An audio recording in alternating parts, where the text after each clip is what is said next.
به تازگی تصویرهای از حمله گروهی مسلحانه شهر جلال آباد به دست طلوع نیوز رسیدند. این تصویرها نشان می‌دهند انتحار کننده که لباس نظامی به تن دارد به نمایندگی کابل بانک هجوم می‌برد و بر غیر نظامیان که زنان و کودکان نیز در میانشان هستند گلوله‌باری می‌کند.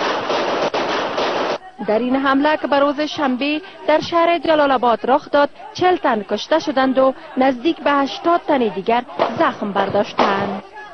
مقام‌ها در ولایت ننگرهار می‌گویند که بیشتر کشته شدگان و زخمیان این رویداد غیر نظامیان هستند.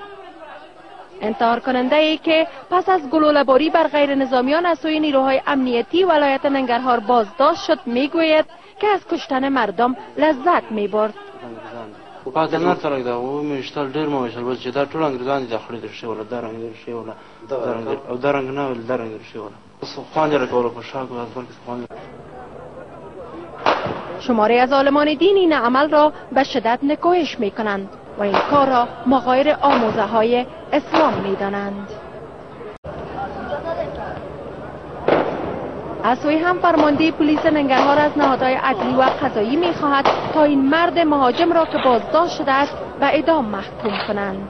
این در حالی است که در یک ماه اخیر در حمله‌های انتحاری طالبان در کابل، کندهار، خوست، ننگرهار و کندز در حدود 120 تن که بیشترشان غیر نظامیان بودند کشته شدند و نزدیک به 200 تن دیگر زخم برداشتند.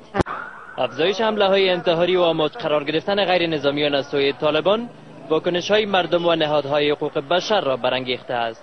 نهادهای دفاع از حقوق بشر میگویند که طالبان بیشتر بر هدفهای غیر نظامی حمله میکنند. در این حال شمار از آگاهان خاموشی دولت افغانستان را در برابر حمله‌های انتحاری طالبان برخواسته از پشتیبانی حکومت از این گروه میدانند.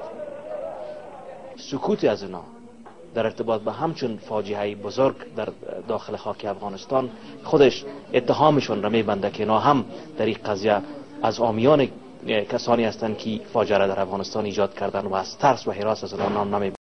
هرچند مسئولیت حمله‌های انتحاری را همواره طالبان میپذیرند، اما به باور آگاهان دولت افغانستان از این گروه تا اکنون تعریف مشخصی ندارد و ریاست جمهوری نیز نخواسته است تا در این باره به گونه‌ای روشن سخن بگوید.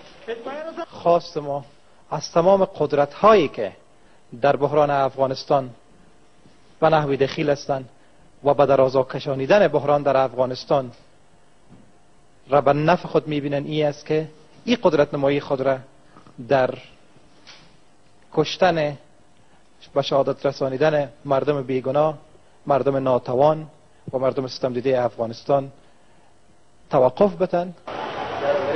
شهروندان کشور در حالی که از افزایش حمله‌های طالبان نگران هستند، حمله‌های طالبان را برای اهداف غیر نظامی مخالف آموزه‌های اسلام می‌دانند و از حکومت می‌خواهند تا برای حفاظت از جان شهروندان کشور اقدامات جدی کند.